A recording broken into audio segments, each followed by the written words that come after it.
In questo video affrontiamo una delle domande più terrificanti per qualsiasi italiano.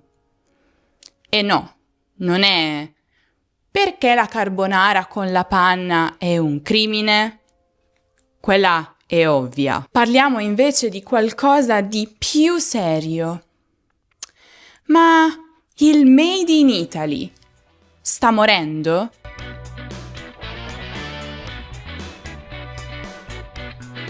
Restate con me perché quello che scopriremo vi sorprenderà. Ogni mattina 60 milioni di italiani si svegliano con la stessa angoscia esistenziale. Fanno il caffè con la macchinetta cinese, guardano le notizie su un televisore coreano e pensano: mamma mia, siamo finiti. E non è tutto. Pensiamo alle famose catene americane di fast food. In Italia ce ne sono di più rispetto alle pizzerie italiane doc. Sulle app per farsi consegnare il cibo a casa, i ragazzi scelgono il sushi più che la carbonara. Per non parlare poi delle catene di abbigliamento a prezzi accessibili, che vendono più di tutti i sarti italiani messi insieme.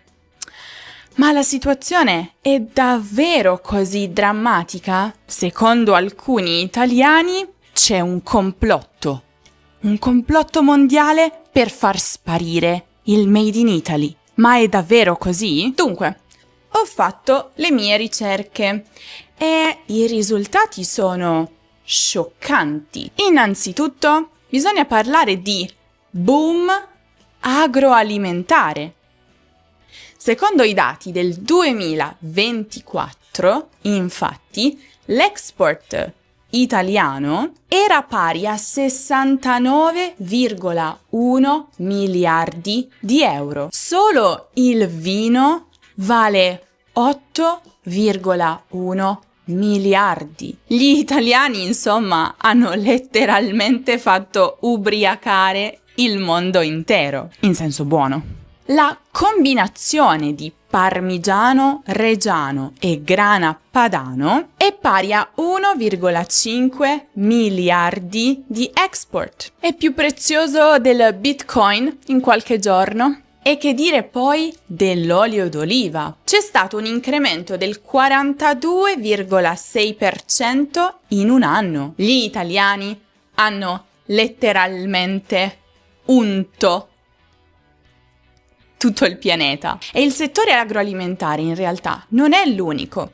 Prendiamo per esempio Ferrari. Nel 2024 ha avuto il 21% di crescita e a quanto pare è il top rising brand mondiale. Insomma, Ferrari dice "Hold my espresso" e domina il lusso. E la stessa cosa succede anche nel mondo della moda. Prada ha guadagnato il 14% di valore di brand. Gucci vale 26 miliardi di dollari. È il primo brand italiano. Tutti i brand italiani insieme valgono 122,7 miliardi, più dell'economia di molte nazioni. Dove esporta però l'Italia? Allora, innanzitutto va detto che l'Italia è il sesto esportatore mondiale e i mercati che esplodono sono gli Emirati Arabi, più 15,7%, adorano il lusso italiano, Messico, più 6,2%, e poi gli Stati Uniti. Ma sapevate che l'Italia non esporta solo lusso, cibo? Pensate che l'Italia ha esportato macchinari per 116 miliardi. E chi lo sapeva? Ma anche auto e componenti, farmaceutici, tecnologie verdi. Ok, questi dati ci rincuorano, ma c'è una brutta notizia. La moda italiana nel 2024 è scesa a 97,7 miliardi, perdendo il 3,5%.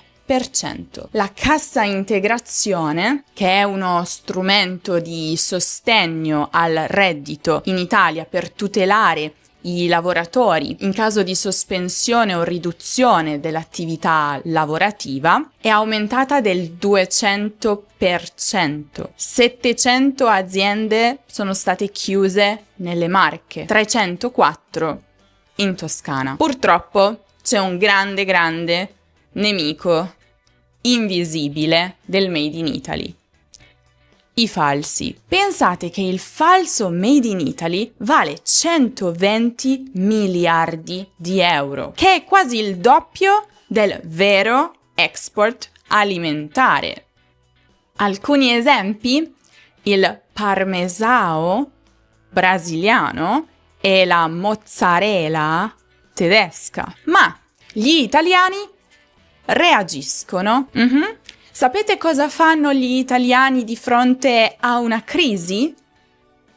Si reinventano. Pasta gluten free per i celiaci del mondo, gelato vegano, pizza gourmet per gli snob internazionali. Perciò, per rispondere alla domanda iniziale, il Made in Italy sta morendo? Assolutamente no, si sta evolvendo. Il Made in Italy del 2024 non è lo stesso del 1950. Ma questa è una buona cosa. C'è stato del progresso, ci sono stati dei cambiamenti e il Made in Italy è cambiato insieme a noi, insieme alla cultura. Il vero Made in Italy non è un posto su una mappa, è un modo di pensare, di vedere il mondo. È creatività, ma anche tradizione, passione, magia. Perciò, la prossima volta che qualcuno vi dice il Made in Italy è morto, rispondetegli: il Made in Italy, mio caro, non muore mai, si trasforma, come la pasta, che da cruda diventa cotta e diventa ancora più buona. E adesso ditemi nei commenti qual è il vostro prodotto Made in Italy del cuore? Ne avete mai acquistato uno?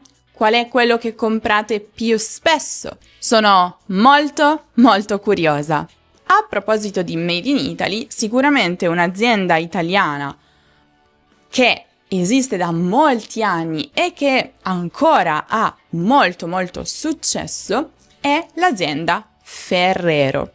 E se volete saperne di più sulla storia della famiglia Ferrero, che ancora domina l'economia italiana, potete guardare il video dedicato proprio a loro e lo trovate come sempre qui in alto nella card o giù in descrizione. Se volete scoprire il vostro livello di italiano, e già perché di questo stiamo parlando, potete fare il test gratuito che trovate sul nostro sito web lernamo.com. Vi lascio il link comunque in descrizione e non dimenticate anche di iscrivervi alla nostra newsletter per ricevere una notifica ogni volta che pubblichiamo un nuovo video e anche per ricevere materiali esclusivi gratuiti per scoprire cose nuove sulla lingua, la cultura italiana e anche per fare pratica con il vostro italiano. Se il video vi è piaciuto, lasciate un bel mi piace che ci aiuta sempre un sacco e non dimenticate anche di iscrivervi al nostro canale YouTube se ancora non lo avete fatto e seguirci su tutti gli altri social per tutti i contenuti esclusivi che pubblichiamo solo lì. Con questo è tutto, io vi saluto ma vi aspetto prestissimo in un nuovo video.